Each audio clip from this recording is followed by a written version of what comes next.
Hi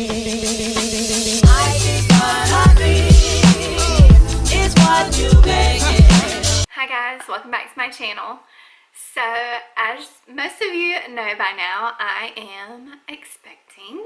So I wanted to go ahead and start doing some pregnancy update videos, but before I do that, I'm actually about 12 weeks along right now.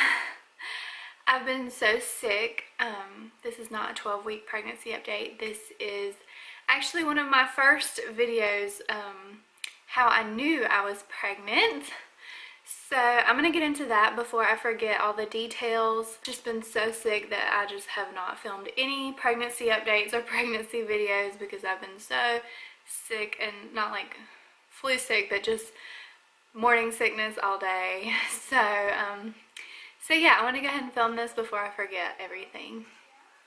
We had been trying for about 3 or 4 months when I found out I was pregnant, and I honestly didn't think I was pregnant, is the funny thing. Like, I was fully convinced that I wasn't because I had gotten so many negatives for like 3 or 4 months in a row. So I was just like, I was having really no major symptoms or no major indicators that I was pregnant, or not the usual ones that you would think of when you think of someone who's pregnant.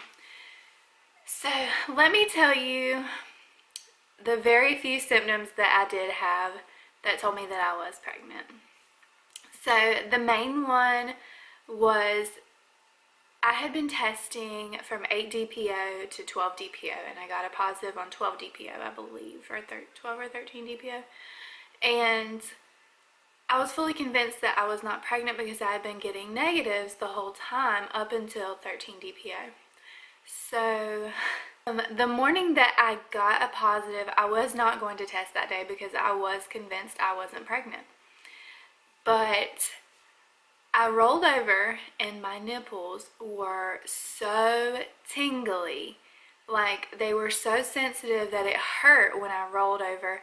And I was like, that's really weird. I never have any kind of anything going on with my nipples except when I'm pregnant or breastfeeding. So I thought that was really strange. So I'm like, I'm gonna go ahead and take one more test. I'm probably just about to start my period. I'm probably just crazy. But it ended up being positive. So that was the main thing that got me to take one more test. And I'm so glad I did. After it was positive, the few things that I recalled in the 2-week wait that indicated that I might be pregnant was around the time that I would have implantation, I had a little tinge of a cramp on one side. I can't remember if it was the left or the right. I feel like it was the left. But I just had a little crampiness one day, but it was only on like one side. And it wasn't anything major, but it did catch my attention. But I was just like, I'm probably just imagining it because I wanted to be pregnant.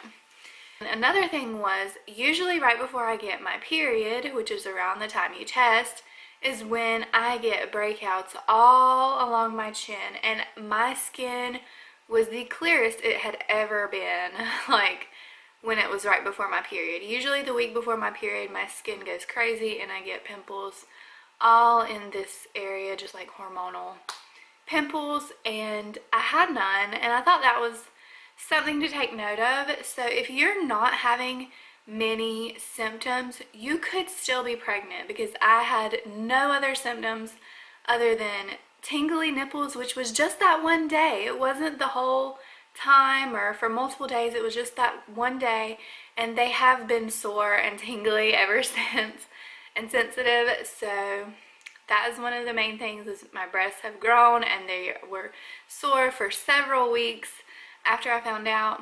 Clear skin.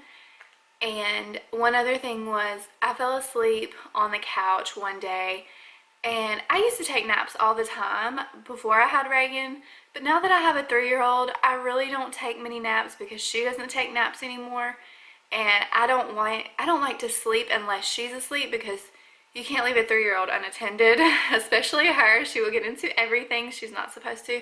So I really do my best not to take naps unless my husband's home to watch her while I'm napping, and I rarely take naps anymore. It's so hard for me to sleep during the day. Like, I don't know, like I can take a nap, like say I take them to school, come straight home, go back to bed, I can do that.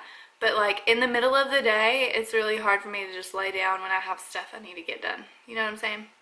So I thought that was strange that I fell asleep on the couch because I rarely do that anymore. And those were the only symptoms that I had before BFP. So if you're not having any or many symptoms, don't be discouraged. You could definitely still be pregnant. So I'm telling you, I was fully convinced that I was not pregnant. So if that gives, I hope this gives some of you some hope and some encouragement if you're in your 2-week wait and you're not having any symptoms. It's still possible to be pregnant without any pregnancy symptoms. So yeah, I just, you know, or without many pregnancy symptoms. I had like 3, so those were the only ones for me, and I've definitely had more since then. And please stick around if you want to see more pregnancy updates. I'm going to start filming those now that I'm feeling a little better. So yeah, if you're expecting, congratulations. If you're trying, then baby dust to you. And yeah, thank you all so much for watching. I love you and Jesus loves you too. Please don't forget to like and subscribe down below and hit the notification bell for more videos like this one. Thanks again. Bye.